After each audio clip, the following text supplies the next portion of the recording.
This video is intended for educational purposes. Opinions made by me or the Sage Seeds AI are not investment advice. Mercury General has seen a focused push declining right up until its earnings report. Together, we are going to see what made the price immediately rebound, as this is one of the most beautiful earnings report rebounds I have seen in recent memory. The composite operator, the large market players are actually selling this stock. Welcome to Value Validate. We're on our way to 15,000 views. Thank you so much. Here we take a deep, clinical approach to value investing, combined with the power of our proprietary Sage Seeds artificial intelligence. If deep dives into the most undervalued securities available sound good to you, please consider subscribing. Zooming away from the last month for Mercury General, we see that 2025 has been a largely very positive year for the momentum of the stock. In fact, since May, 20 SMA has been above the 50 SMA consistently for nearly 7 months. All of that was changing around the time our deep dive video was launched on the channel. This pullback,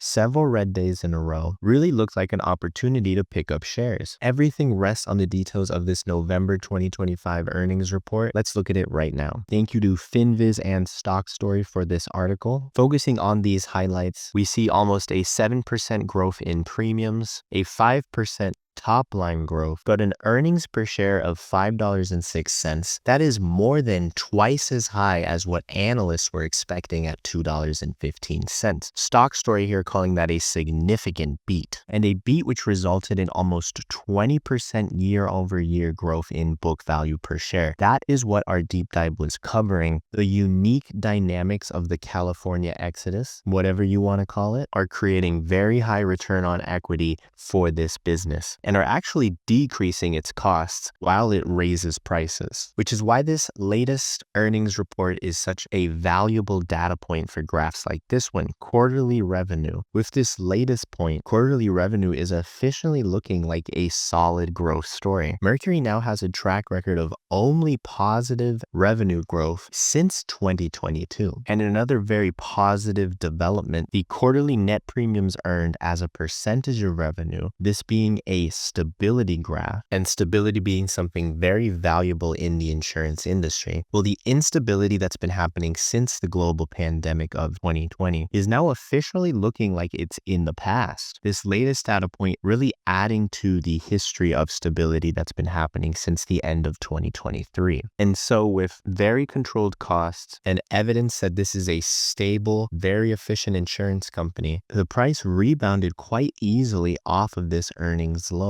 But that doesn't mean I'm going to ignore that the 20 SMA is currently, as of today, below the 50 SMA, not a good sign. That occurred before and leading into the latest earnings report. Even though the company is fundamentally posting outstanding numbers, the market around Mercury General is really shy and hesitant. You would hope stronger hands could sustain momentum leading into future earnings reports. This is the first of the 3 companies I'm going to cover today. Stick around until the end to see the exact trades I made on Rolls Royce holdings. The deep dive we posted for September, however, a regional bank from Connecticut, United States. And over the last 2 months, it looks like a transition from an upwards channel group of investors to now what is clearly a increase in the participation of scalping traders. So for those of us getting used to the lingo, what I'm saying is somewhere between mid-September and November, long-term investors in Bankwell began to, as a group, sell their shares, and now the stock is beginning to look like a scalper's paradise, while at the same time, those scalpers are reducing the opportunity of their profits by decreasing the range at which this is trading. Pulling back to the full year, we can see how this new scalping regime is actually picking up where a very clear ranging was happening between January and up to April. And now in retrospect, we can see that the transition from long-term holders to scalpers really did happen during the month of September, where there is plenty of elevated volume for us to observe that didn't exist before or after. Until we see 1 or 2 days of significantly elevated volume, we should expect Bankwell Financial's market to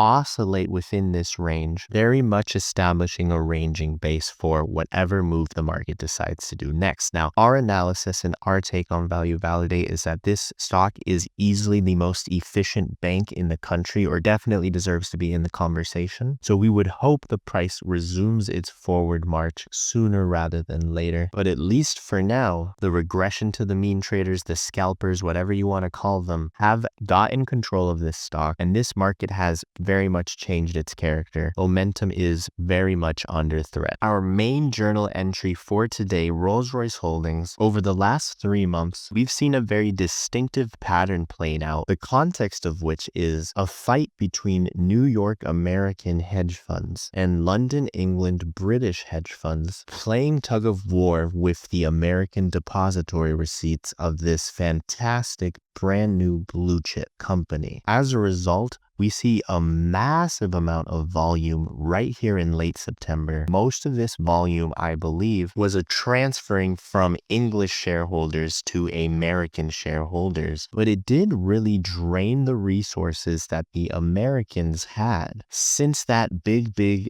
exhaustion climax, a very determined brand new range has been occurring below the lows of these 3 big volume days. Right here, the lowest price during these 3 big volume days was $15.64, and right below that is the high of the last several weeks, which is $15.67. I believe British hedge funds have been exerting their influence, undercutting the bids, and very much keeping the price right here tightly controlled. They are likely to want to continue this for as long as they can manage. And for better or worse, it does not seem like American hedge funds are at this point interested in prioritizing Rolls Royce ADR shares over their other priorities, such as the AI trade, which continues to monopolize attention on Wall Street. The good news is that by pulling this chart back to the year to date, we can see that the undercutting since October has not been allowed to go below the level that was reached in August of this year. This trend of American Wall Street firms acquiring Rolls Royce Holdings is a very long, years-long even trend, massive institutional support behind it. And so while it may be difficult to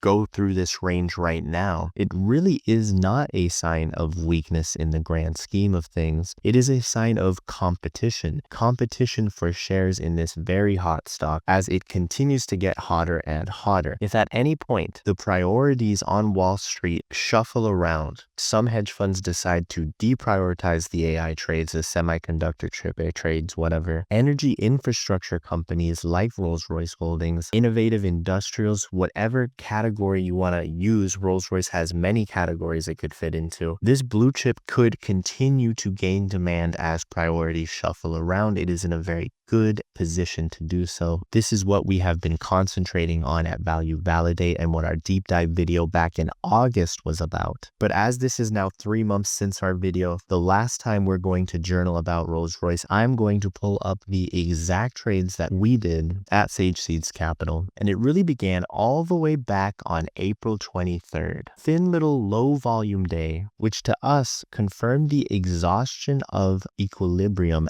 around this $9.73 price. It took some scary gaps, which we have actually talked about at quite a lot of detail in our last journal videos. But really, once this price went above $10, it essentially did not look back. Very, very fortunate on this trade, and a nice way for us to experience it is our initial stop loss was really never under threat. We let that position grow and grow until July 11th, July 14th, July 15th, July 18th, July 21st, and July 22nd. We decided was our opportunity to use the profits we had booked over the previous 3 months as a cushion to establishing a very significant position. After this July period, this position was very much one of our top 3 holdings, pretty much constantly. We were by no means done buying though, because this big gap up at the beginning of August, once we had processed it, led to another round of significant buying for us. August 5th, the bulk of the buying, but then smaller nibbles on the 6th, 7th, and eventually the 28th of August. Very scary pullback, which had us shaking a little bit. The first time a stop loss was actually threatened, but we did survive and continue the accumulation afterwards because of our belief in how strong this business was, in particular the submarine segment, which was absolutely smashing records at this point, as we had seen in that earnings report in the beginning of August. Further purchases by us happened on September 9th, September 10th, September 16th, September 17th, the 24th, and the 25th. At this point, we had done 22 distinct purchases of Rolls Royce shares over a period of only about 5 months. Definitely a bit of an aggressive push, but a push that we believe was very much well deserved given how strong the market was reacting to the positive fundamentals of this great business. However, we were part of these big euphoric volume days. As we have discussed in our latest journal videos, these days quickly became evidence that something was changing. The character of the stock was changing. I now believe this meant that the British buyers were changing their strategy and becoming more aggressive in their bids. But while we were going through it, we actually had another quite sizable purchase on October 1st, which we would come to slightly regret. This purchase was our only non-profitable purchase of these shares. It did lower our ultimate profits by a somewhat significant amount, but for us, October 6th was that final nail in the coffin. At this point, this volume looked very suspicious. The price action in October just had nothing to do with what we had been experiencing since April earlier on in the year. We did completely exit our position on this day at a price of $15.64. Very different than the initial entry price of $9.71. We've been content to just watch this ranging, this undercutting going on. If we're going to continue to watch this stock like a hawk, as it really does seem like a legitimate brand new blue chip stock, as we said in our deep dive video, and we continue to believe. Let me know in the comments what your journey has been like with Rolls Royce holdings. For example, I have been talking to some people online that have held on to Rolls Royce for well over 5, 6, 7, some as much as 10 years. Absolutely iconic investors in this wonderful company. However, I want to know how, with the same information, you would have handled this stock market. There's been several very funky and aggressive pullbacks because of this tension between Canary Wharf and Wall Street. Being right in between these two giant industries fighting each other definitely makes things more interesting than the average stock. Don't be shy in the comments below. I'll see you next month to discuss 3 financial stocks. They're all going to be financials next month. If you've been following along, you've seen that the SageSeeds Artificial Intelligence is really convinced that financials are undervalued relative to the rest of the market, and not by a small margin either. Please hit the like button and consider subscribing. And if you have any hype left over, please consider sending it to this video or other videos on the channel. Hype is a particularly effective way to get this community growing and get more like-minded people bringing their intellect to the table in these discussions. Thank you, and see you, Sage Seeds.